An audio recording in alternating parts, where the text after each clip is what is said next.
ආයුබෝවන් රුරස YouTube channel එකට ඔයාලව ආදරයෙන් පිළිගන්නවා. මම අද ඔයාලට කියලා දෙන්න යන්නේ සින්නාකු හදාගන්නේ කොහොමද කියලා. ඉතින් ඔයාලට මගේ වීඩියෝ එක ඉවර වෙනකම් බලන්න කියලා ආරාධනා කරනවා. අවශ්‍ය ද්‍රව්‍ය සුපුරුදු විදිහටම පහළ description එකේ සඳහන් කරලා තියෙනවා. ඉතින් අපි හදලා බලමුකෝ. අද මම මෙතන හාල් පිටි කෝප්ප එකක් අරගෙන තියෙනවා. පාන් පිටි මේස ඇඳි එකක් අරගෙන තියෙනවා. අකුරු කෝප්ප 3 කාලක් අරගෙන තියෙනවා. ඔයාලට කැමති අකුරු జాතියක් ගන්න පුළුවන්. කිතුල් අකුරු නම් වඩාත් රසයි. පොල් කිරි කෝප්ප භාගයක් අරගෙන තියෙනවා. ලුණු තේ හැඳි කාලයි. වතුර කෝප්ප භාගකුත් අරගෙන තියෙනවා.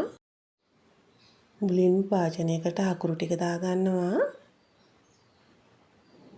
ඊළඟට පොල් කිරි ටිකක් දාගන්නවා. දැන් මේ ටික හොඳට කලවම් කරගන්න ඕන.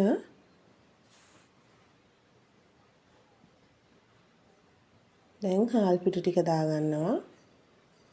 ඊළඟට පාන් පිටි ලුණු කුඩු ටිකක් දාගත්තා. දැන් අපි මේ ටික හොඳට මිශ්‍ර කරගන්න ඕන. දැන් වතුර ටික ටික දාගෙන අපි කලවම් කරගන්න ඕන.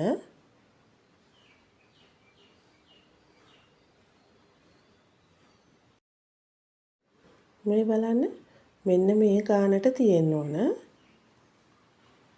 දැන් මම මේක වෙන භාජනයකට පෙරා ගන්නවා.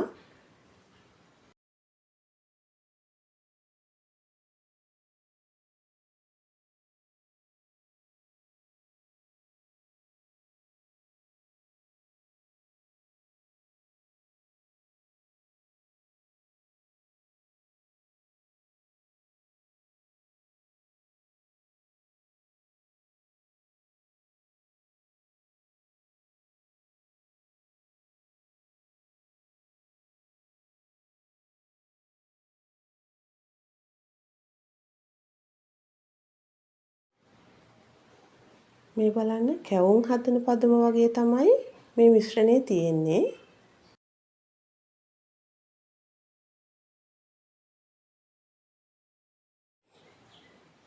දැන් මම මේ ටික කප් වලට දාගන්නවා. ඔයාලට ස්ටීම් කරන්න පුළුවන් ඕනම සයිස් එකේ කප් වර්ගයක් පාවිච්චි කරන්න පුළුවන්.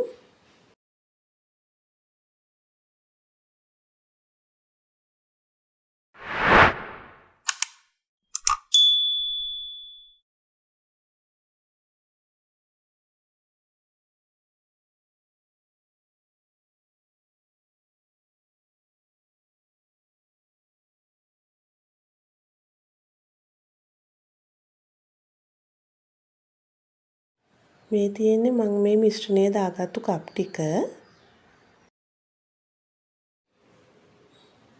දැන් මම ස්ටීමරයෙන් මේ කප් ටික තියාගන්නවා.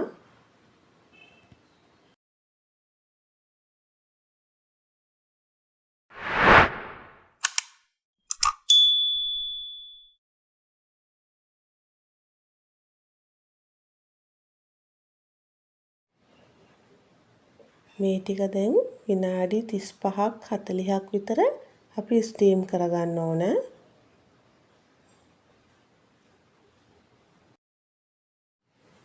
ඔන්න දැන් ස්ටීම් වෙලා තියෙන්නේ. මේ තියෙන්නේ මම හදාගත්ත සින්නාකු ටික. මේක හරිම රසයි. ඉතින් ඔයාලත් හදලා බලලා රසයිද කියලා මට කමෙන්ට් එකකින් කියන්නකෝ. වීඩියෝ එක හොඳයි නම් ලයික් එකක් දාලා යාළුවන්ටත් බලන්න ෂෙයා කරන්න. මගේ වීඩියෝ එක බලපු ඔයාලට ගොඩාක් ස්තුතියි. තවත් මේ වගේ වීඩියෝ එකකින් අපි නැවත හමු වෙමු.